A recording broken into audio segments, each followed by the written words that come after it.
Yeah, great weekend for the program, great homestand for the program, I think. Really enjoyed seeing a couple players step up and find a little bit of confidence, which I think we've been saying all year, kind of hoping that they would find that rhythm, and just have 4 different goal scorers on Sunday was pretty cool. So excited to see some of those players get a little bit of reward for all their hard work. And yeah, great spot to be in. We control our destiny, but we also play the top 3 teams in the conference, 2 on the road. So we know that we have our hands full, and we know we're going to have to find ways to get results, but right where we want to be after, what feels like a grind, but they've stated in every moment of it. So Boise State this weekend, who's probably our biggest conference rival. These next 3 teams are all our biggest conference rivals, but last year Boise State in the final, and there's some good rivalry there, so we're excited to go play them at home and see where we are. What was clicking this week for you guys, Coach? I think if you watch our team this year, we do everything right. We need a little bit of luck. It's the amount of posts that we've hit. It's been crazy. So it's not an excuse, it's just a reality. So you really believe that if you do those things right and you kind of refine the finishing a little bit, that at some point people will find the back of the net, and we were able to do that this weekend. And the players that scored, if you come up to our training any day half an hour before, they're the ones up there working on their finishing. So it's hard work paying off. So you mentioned, quite a few times, you're creating a lot of chances, you're just not finishing. So was this past week, just the reassurance your squad needed, you just know that they're, on the right path? Yeah, I think so. I certainly hope they feel confident. A 4-game undefeated streak at home is not easy to do in our conference. So I think they should feel proud of where they are, but I also don't think any of us think that we're as good as we can be. So to me, I really like that as a coach. There's not going to be complacency. There's not going to be anybody settling for where we are. Our goal is to try to put ourselves in a situation to win it every year. So we have that opportunity in these next 3 games, but it's not going to be easy. So I think right now it's about a matter of discipline and making sure they show up to play, and I know they're going to be ready to compete. Last 2 Sundays, Carly had some great balls into the box on free kicks. How big is she in that part of, getting you guys over the hump and putting you guys in great situations to score?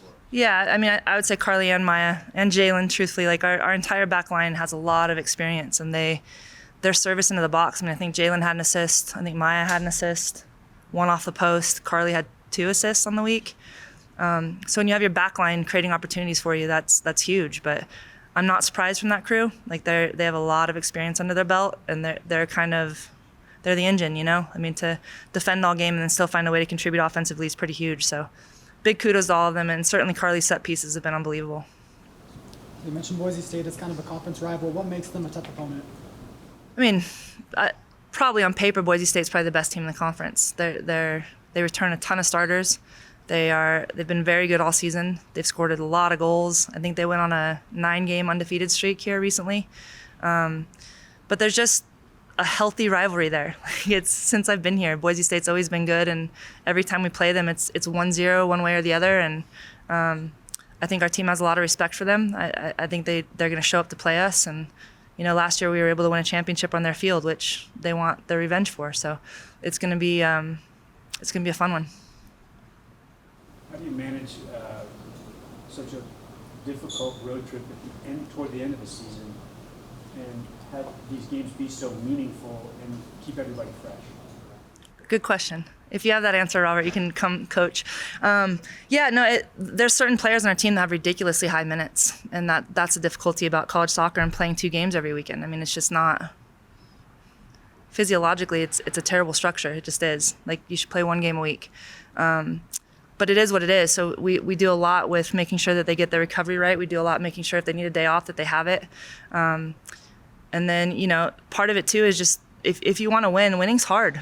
Winning's really hard. And so you have to go deeper than how you physically feel. You have to care more than the other team. And that's how you win championships. Anything else for Coach? I just had one more about Carly. Yeah. And her impact as a local player, and where you feel like she kind of stacks up among the local players last decade or so have come through here and helped you guys get to where you're at. Yeah, I'm prideful about making sure New Mexicans stay here and play well here, and they're equally as impactful anybody. I think if you look at this is my 8th fall. I think every year of those 8 years, one of our top 3 players has been a native New Mexican, born and raised here. And I think what it is there's just a little bit of, like, it means something that you have New Mexico on your chest. Like, of course it means something to the out-of-state players, but when you're in the stands and you see little kids looking up to you, and like Carly's been on our program for 5 years now, and she's a little Cueva grad, and she's been first team all conference. She's probably a kid that's going to have a chance to play afterwards, but she's given everything to this program, and it matters to her. It matters to represent New Mexico at the highest level. So you look at her, you look at Leilani, you look at, I think right now we start 6 New Mexicans some games, which is, I'm really proud of. It's pretty cool.